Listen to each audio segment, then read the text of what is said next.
Stage खाली करवाइए, जो भी बंधु है सब लोग उतरिए, आप लोग उतरिए, बोलो ऊपर से नीचे, नीचे उतरो, सब लोग नीचे उतरो, आप लोग नीचे उतरिए, आप लोग नीचे उतरिए। अरे भैया पीछे गाड़ी करो, पीछे अपने गाड़ी पीछे, गाड़ी करो पीछे।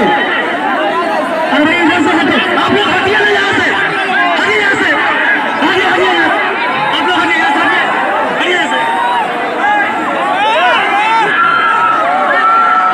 अरे पीछे पीछे, अरे पागल के तेज क्यों कर रहे भाई? अरे भैया वो हटिए ना, गाड़ियाँ है पीछे।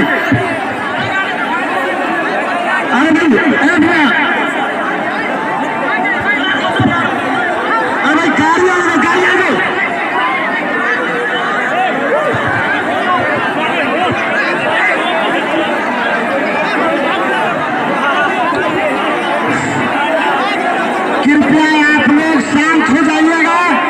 मंच पर चलेंगे, नहीं तो चले जाएंगे। छोटे भाई के समय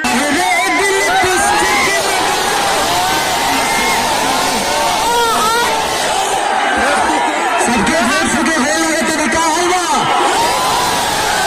भाई?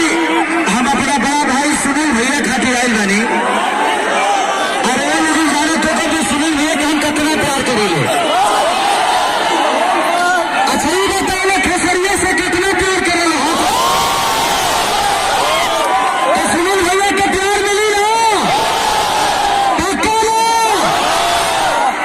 खाली जीता के उनके विधायक के नहीं बनाए के एक के मंत्री तक में बनाने के बाद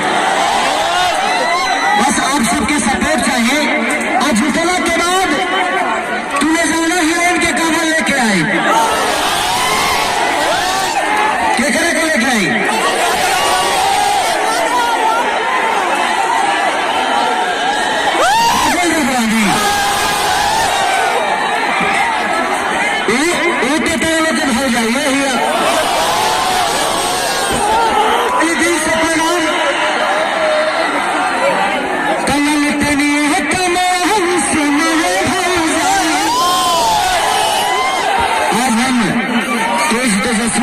यानी लालू परिवार के एक बेटा होने के नाते आप सबसे अपील कर रहा हूं।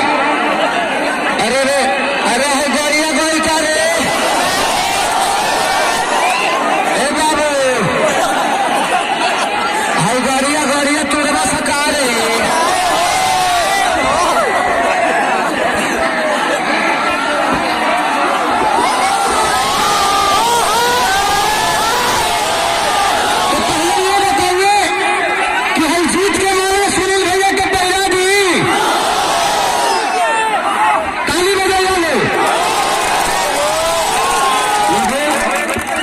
एक्चुअली बहुत कम टाइम में हम एक कार्यक्रम के करते हैं, ऐसे बस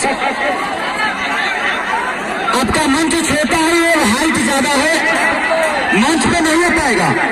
हेलो हेलो रहने दीजिए, मंच पे नहीं हो पाएगा, नहीं हो पाएगा, पूरा मंच टूट जाएगा। मैं मीडिया से अनुरोध करता हूँ कि मीडिया प्लीज आप लोग क्षमा करिएगा, स्टूडियो नहीं है कि मैं मंच पे कुछ बोल सकूं, इसलिए आप उधर से गड़बड़ कर लीजिए। तो दिल से प्रणाम है आप सबको।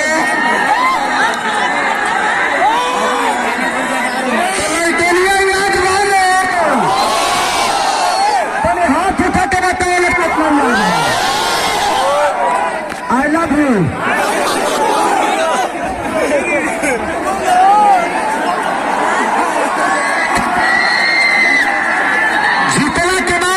जीतने के बाद हम खाली काजले के लेके ना भाई,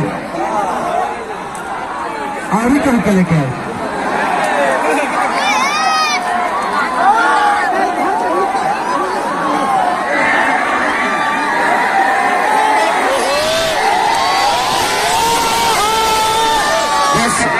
बस कोरोना के समय बा, वो सबके अपन रक्षा करते हुए यही खेसारी के प्यार देवे के बा, तो प्लीज थोड़ा सा डिस्टेंस बना के रखी लो।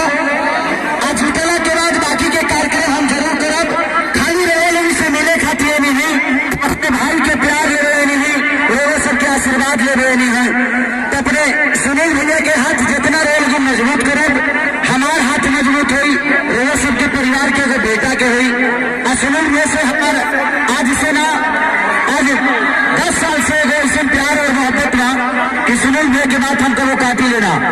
हमारे 2 महीने खातिर लंदन जाए करला सफे जा रहा था, लेकिन हम भैया खातिर रहे सबके प्यार खातिर आई बनी।